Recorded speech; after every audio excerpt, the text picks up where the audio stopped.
Les vraies voix Sud Radio, 17h-19h, Philippe Rossi. C'est le grand débat des vraies voix sur Sud Radio. 15 millions de Français qui ont regardé hier le match France-Allemagne et qui ont donc savouré la victoire des Bleus. Les bars et restaurants qui étaient bondés hier soir, c'est le moins qu'on puisse dire. Les Français qui étaient unis, qui étaient rassemblés et évidemment qui ont fêté comme il se doit cette belle entrée en matière. Euphorie des Français, joie des Français, loin du Covid, loin des polémiques, loin de cette tension palpable dans le pays depuis quelque temps. Le foot est-il le seul moyen de rassembler? Est-ce que cet euro peut rassembler, peut réconcilier les Français? Vous votez sur Twitter ou vous dites non pour le moment. Twitter et YouTube, non à 78%. Et puis vous nous appelez pour en débattre avec les vraies voix. 0826 300 300, c'est le grand débat. Écris mon nom en bleu, écris mon nom en bleu. Note-le, écris mon nom en bleu. Le duel gagné par Paul Pogba qui joue un extérieur, peut-être oui, pour Lucas Hernandez. Le centre, il met le but contre son camp. Magnifique, c'est Mats Hummels qui marque contre son camp sur ce centre tendu de Lucas Hernandez. Ah bah oui, il faut rappeler qu'on a gagné quand même hier, hein. France-Allemagne, 1-0. Bon alors ça se discute, hein. Ceux qui disent oui, un but contre son camp, c'est une petite victoire. Bon, faut pas oublier qu'on nous a refusé 2 buts aussi. Bon, c'est pas le débat. Voilà, et on va en débattre justement avec un journaliste de France Football qui nous rejoindra à partir de 18h50. Et là, on va vraiment analyser le match hier. France-Allemagne. Michel Fize est avec nous, bonsoir. Bonsoir. Le sociologue Michel Fize qui est avec nous avec Françoise Degois. Je vous présente Philippe Bilger, Philippe David. Alors on se souvient tous de cette Coupe du Monde 1998 où alors là les Français s'étaient rassemblés, s'étaient unis. Je vous rappelle quand même que ça n'avait pas duré puisque 4 ans plus tard, hein, en 2002 par exemple, il y a eu un second tour Chirac-Le Pen. Est-ce que Michel Fize, déjà est-ce que le foot c'est vraiment le seul moyen, on sent que c'est le seul sport qui comme ça en un mois peut rassembler des Français qui, en ce moment, on peut le dire, ne sont pas très unis? Je crois que le football est évidemment le plus grand sport parce que c'est un sport populaire qui brasse des millions de licenciés. C'est un sport fédérateur d'émotions par définition.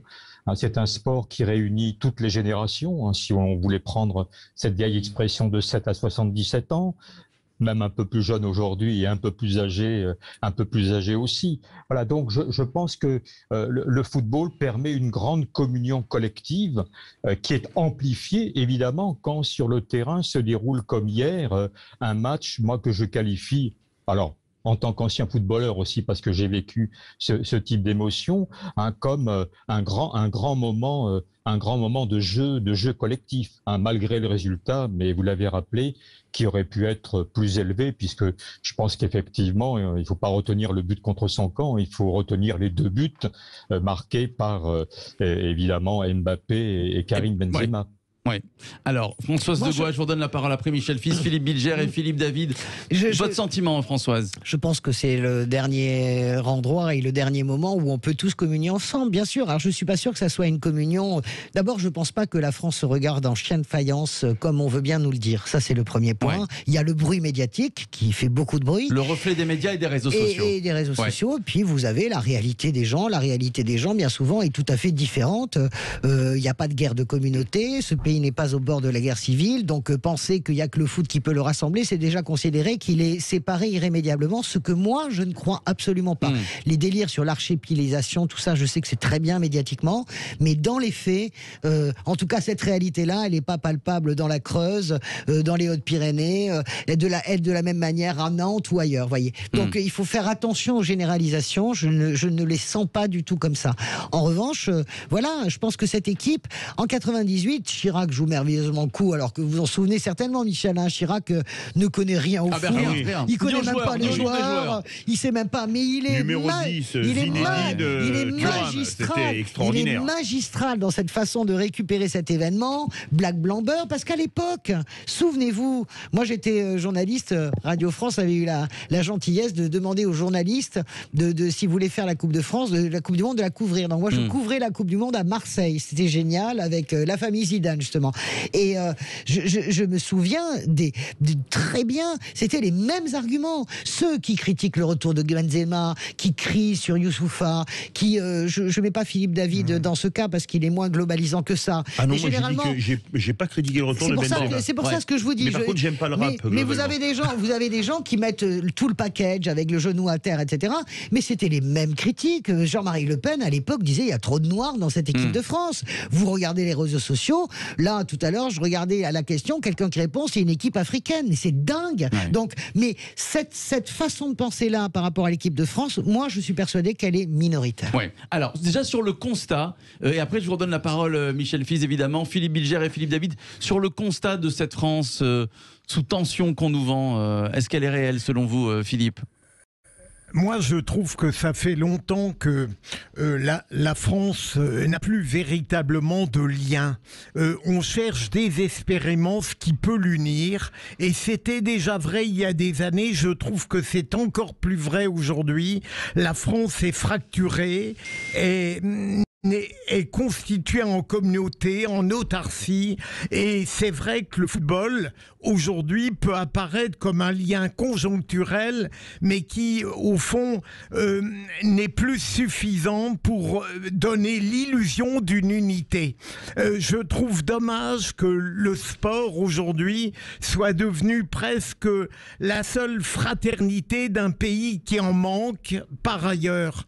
Et je pensais à...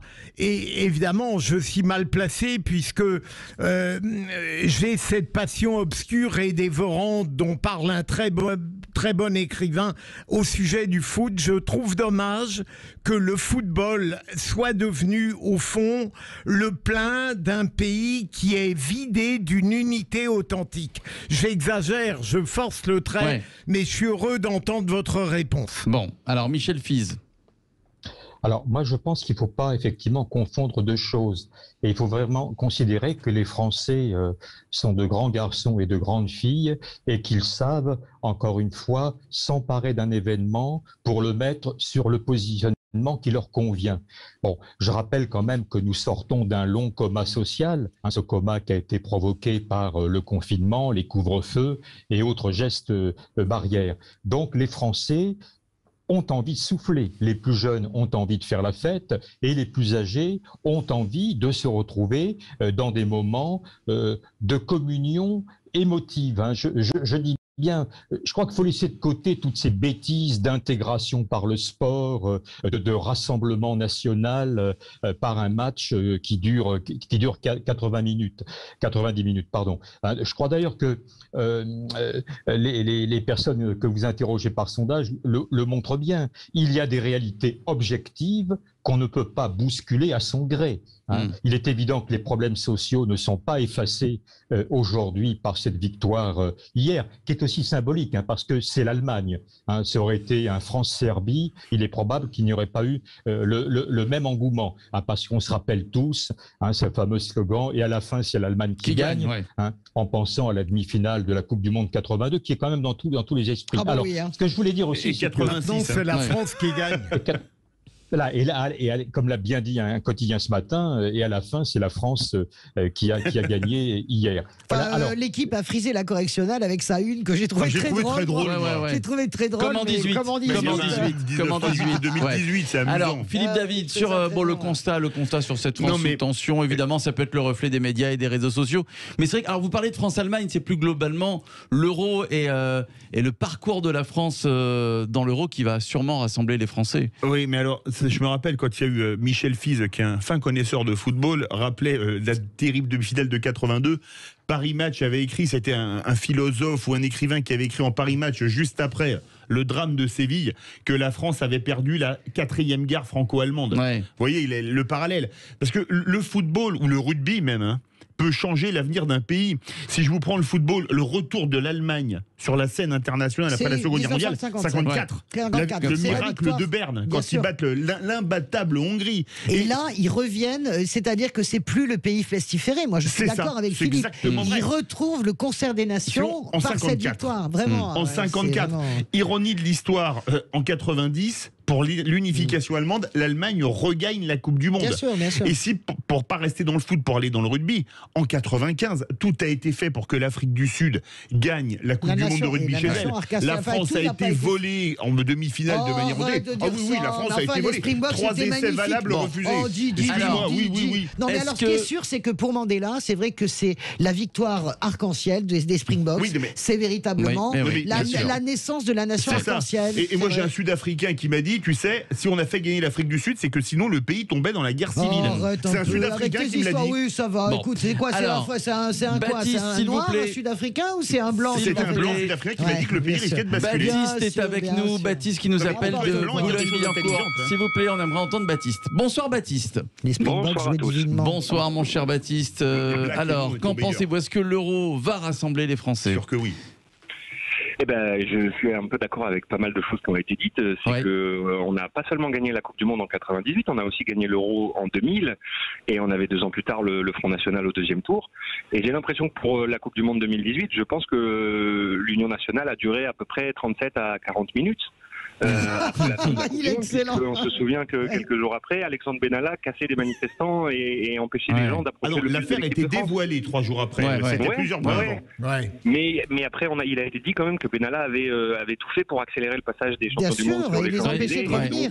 Il les empêchait de revenir, de leur revenir place de la Concorde. Bien sûr. Et empêcher un moment de communion entre les Français qui étaient présents, très nombreux, pour le retour des Bleus. Donc je pense que c'est effectivement une illusion de croire que le football peut guérir les nombreux maux de ce pays. Je ne pense pas que le football résoudra le moindre problème de chômage ou de réchauffement climatique, puisqu'on est en pleine période de réchauffement climatique. Donc je ne suis pas sûr de ça. D'ailleurs, il y a des élections régionales qui arrivent dans quelques jours, et on en parle finalement très peu, alors que c'est quand même, je pense, important. Donc c'est le football, c'est le pain et les jeux, en fait. C'est bien, parce que quand on suit une grande compétition de football comme ça, ça évite de parler d'autres sujets. On parle du football et c'est bien. Les gens, après, il va y avoir les vacances, donc c'est bien. On va pouvoir partir en vacances tous. Il ne va plus rien se passer. Et puis ça donne au chef de l'État quelques petits points dans les sondages qui durent 2-3 mois en général. Oui, mais il faut aussi reconnaître que en tant qu'ailier droit, Emmanuel Macron prendra sa part dans la victoire des Bleus. Il devait y avoir victoire des Bleus. C'est vrai qu'il faut reconnaître qu'il est très bon footballeur. Il est trop bon dans les cages aussi. Il est très très bon dans les cages. Et en numéro 9, alors là, n'en parlons pas. Ce qui tombe mal, Baptiste, c'est que le 2e tour des régionales est le 27 juin, la finale de l'Euro le 11 juillet. Oui, c'est ça le seul problème. Michel Fiz qui est avec nous, sociologue. C'est vrai aussi qu'on a l'impression qu'il y a certaines personnes qui se sentent vraiment français, qui sont fiers d'être français, que lors des grandes compétitions comme ça, pendant les Euros, les Coupes du Monde, on voit beaucoup plus de drapeaux par exemple. Écoutez, je vais vous raconter une petite anecdote. Hier, je regardais le match de mon poste de télévision, fenêtre grande ouverte, et j'ai entendu les premiers grands cris quand Mbappé a marqué son but. J'ai entendu un deuxième grand cri quand Karim Benzema a marqué, alors dans un quartier où la communauté musulmane est importante. Et ce matin, prenant mon café, il y avait une maman appartenant à la communauté juive qui, effectivement, était enthousiaste par rapport à cet événement. Alors, moi, je pense qu'il faut bien comprendre ce qu'est une société. Une société, c'est du travail, mais c'est aussi des jeux. C'est des moments où elle a besoin de respirer, surtout quand on vient effectivement d'une crise aussi forte qui a été probablement inédite dans le monde, qui a été cette crise sanitaire. Alors je voudrais quand même attirer l'attention sur un fait qui peut-être nous promet encore de grands moments de réjouissance. Nous avons, de mon point de vue, probablement la meilleure équipe de France depuis 1982.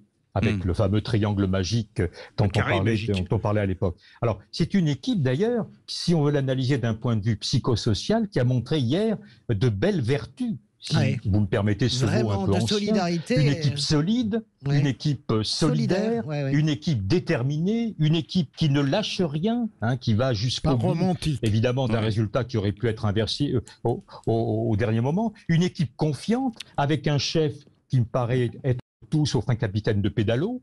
Ils sont généreux entre eux, c'est ça qui est incroyable, l'état d'esprit entre ces gens. il y avait effectivement une espèce de micro-société dont on pourrait rêver qu'elle soit la grande société. Voilà. Mais encore une fois, c'était sur un rectangle vert et ça a duré 90 minutes. Alors maintenant, je pense qu'effectivement, nous avons une équipe qui peut espérer aller le plus loin possible. Et je pense que ça va redonner du moral à des Français quand même qui ont été sérieusement, je dirais, choqués par tout ce qui arrive. Ouais. Sans compter ce qui va arriver, puisque la crise économique et sociale, elle n'a pas disparu avec l'invisibilité provisoire des Gilets jaunes qui vont remonter sur le devant de la scène très provisoirement. J'en prends ici le pari. Voilà, donc le plus dur reste à faire. Et je pense que pour M. Macron, la crise sanitaire va ouvrir tout grand les portes des autres crises qui sont pendantes et qui n'ont jamais été résolues. Et qui verront le jour en septembre. Juste pour préciser que c'est un enjeu pour la France, mais c'est aussi un enjeu pour les autres nations. Je vois en Italie le fait que cette équipe recommence à gagner, c'est quelque chose de merveilleux pour tourner la page mortifère du Covid. Je veux dire que c'est pas qu'un enjeu français. Pour la première fois, je pense que le championnat d'Europe porte magnifiquement son nom. C'est vraiment une communion européenne pour tourner ensemble la page du virus. Merci Michel Fize, merci à vous sociologue, merci. Non, vous restez là, Françoise Degois, Philippe Bilger, Philippe David. Dans quelques instants, dans quelques minutes, on va revenir sur ce match France-Allemagne. Les vraies voix font leur euro. Les analyses de Philippe David, de Philippe Bilger et de Françoise aussi. J'écoute. Et puis non, vous serez là, Françoise. Et l'analyse également de Johan Tabot de France Football qui sera avec nous dans quelques minutes maintenant. À tout de suite.